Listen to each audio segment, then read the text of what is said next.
Hello guys, welcome back to my channel. तो मैंने ठुकरा के मेरा प्यार के सीज़न 1 के जो एपिसोड नंबर 7 तक थे उन पे मेरा रिव्यू मैंने दिया था। तो हुआ ये था उसके अंदर कि एक्टर होता है जो कुलदीप नाम होता है उसका, वो वहाँ पे अपना गाँव वाम सब छोड़ के दिल्ली चला जाता है और दिल्ली में वहीं पे एक ऑटो ड्राइवर की जॉब करता है। और वहाँ जो लड़की होती है जिसका नाम शान्विका होता है, तो उसके फैमिली उसके लिए कोई अच्छा सा लड़का ढूंढने के लिए कहते हैं। तो आज के एपिसोड में बताया, एपिसोड नंबर 8 जो आज रिलीज़ हुआ है उसमें उसका नेम है नमक हराम। तो जो लड़की होती है शान्विका, उसकी फैमिली उसको प्रेशराइज करती है शादी करने के लिए। तो शादी करने के लिए उनके पास, तो उनकी फैमिली उससे प्रेशर डालती है कि तुम दुष्यंत से शादी कर लो। दुष्यंत एक दरोगा होता है। तो शान्विका नहीं चाहती, फिर भी दुष्यंत से पूछती है कि तुम मेरे से शादी क्यों करना चाहते हो, लेकिन वो कहता है कि मुझे तुम पसंद हो, और दुष्यंत से एज में तो काफ़ी बड़ा भी होता है। फिर वो उनकी शादी हो जाती है। तो कुलदीप को जैसे पता चलता है कि शान्विका की शादी होने वाली है, तो वो उससे मिलने जाता है और उससे बोलता है नमक हराम। तो उसकी शादी के बाद में कुलदीप भी डिस्टर्ब हो जाता है। वो अपनी आईएएस की तैयारी करने की सोचता है। तो वो देखता है कि एक आईएएस का बंगला कैसा होता है। तो उसका भी एक ड्रीम हो जाता है कि मैं भी ऐसे सोसाइटी में रहूँ, इतना बड़ा आदमी बनूँ। तो वो आईएएस की तैयारी करने लग जाता है। तो उसकी हेल्प करती है उसकी वो फ्रेंड जो उसे ऑटो में मिली थी, जिसका नाम प्रेरणा है। उसके फादर एक कोचिंग चलाते हैं जो आईएएस के प्रिपरेशन करवाते हैं।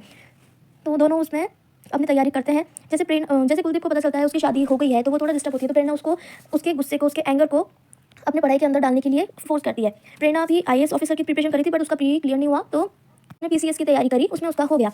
और वहीं जो कुलदीप होता है, कुलदीप का प्री भी क्लियर हो गया, मेंस भी क्लियर हो गया।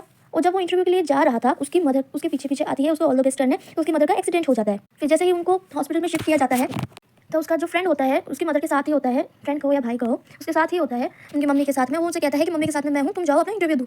तो लड़का इंटरव्यू देने जाता है कुलदीप। इंटरव्यू से एक रात पहले उनके सोसाइटी में लाइट चली जाती है। तो वो एक किसी घर के बाहर बैठ के पढ़ाई कर रहा होता है। तो वहाँ पे कोई एक जो घर का ओनर होता है, वो कहता है कि तुम यहाँ बैठ के क्या कर रहे हो। तो कहते हैं मैं पढ़ाई कर रहा हूँ क्योंकि मेरे इलाके में लाइट चली गई है। तो वो कहता है कि क्या कर रहे हो तुम पढ़ाई के अंदर। तो कहता है मैं आईएएस की तैयारी कर रहा हूँ। तो वो कहता है कि हो जाएगा क्लियर तुमसे, प्री मेंस हो गया कि हाँ हो गया, बस मैं इंटरव्यू की तैयारी कर रहा हूँ। तो फिर वो आदमी होता है, वो एक बल्ब ऑन रखता है, उसे पढ़ने देता है। नेक्स्ट डे इंटरव्यू में वही आदमी होता है जो उसका इंटरव्यू लेता है।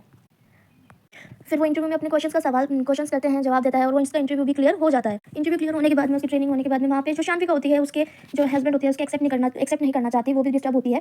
फिर शान्विका को भी पता चलता है कि उसका जो ये कुलदीप है वो भी आईएएस ऑफिसर बन चुका है। इसी बीच में जो प्रेरणा होती है उसका रोल खत्म हो जाता है। फिर वो वापस अपने गांव को लौट जाते हैं आईएएस ऑफिसर बन के।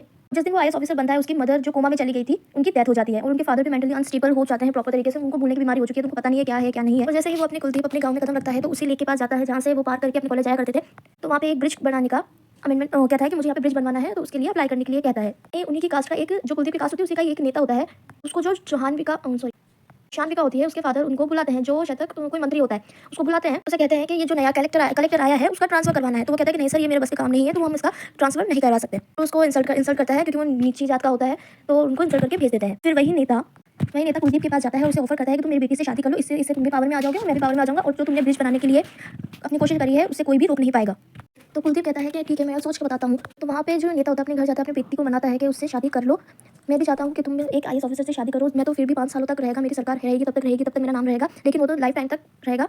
और लाइफ टाइम तक मैं भी चाहूँगा कि मेरी बेटी अच्छे से रहे। तो फिर वो बेटी को मना लेता है शादी के लिए भी। फिर जो कुलदीप होता है और वो जो उनकी नेता की बेटी होती है, दोनों मिलते हैं और दोनों एग्री हो जाते हैं शादी करने के लिए। ये बात जैसे शान्विका को पता चलती है, बहुत हर्ट होती है। फिर दूसरी तरफ जो नेता होता है, वो कहता है कि यार मेरे दामाद को केवल एक ब्रिज गिफ्ट करूंगा, मुझे कुछ और भी गिफ्ट करना चाहिए। तो नेक्स्ट डे वो क्या करता है, जो लेक होती है जहाँ पे ब्रिज बनवाने की बात हो रही थी, वहाँ पे जो नाव चलाने वाले होते हैं, तो एक नाव में छेद करवा देता है किसी के वहाँ के, ताकि वहाँ पे हादसा हो जाए। क्योंकि लेक का सारा टेंडर उन चौधरियों के पास था, चौहानों के पास था। और वहाँ पे 15 से 20 लोगों की मौत हो जाती है उस हादसे के अंदर। और वहाँ पे कुलदीप पहुँचता है कि इतना बड़ा हादसा हो गया, और साइड में चौहान्स भी पहुँचते हैं क्योंकि उनके अंडर था ये सारा एरिया। क्योंकि अंडर में अगर ऐसा काम हो गया है तो उन्हें कोई कॉन्ट्रैक्ट नहीं मिलेगा, और जो उनका टेंडर मिला हुआ है उस लेक का, वो भी उनसे कैंसिल कर दिया जाएगा, और आगे से उनसे कोई टेंडर भी नहीं मिलेगा। तो थोड़ा सा यही कॉन्फ्लिक्ट अभी तक हुआ है। अब देखते हैं नेक्स्ट सीजन में या फिर नेक्स्ट एपिसोड्स में क्या बताते हैं। Thank you for watching my video, bye.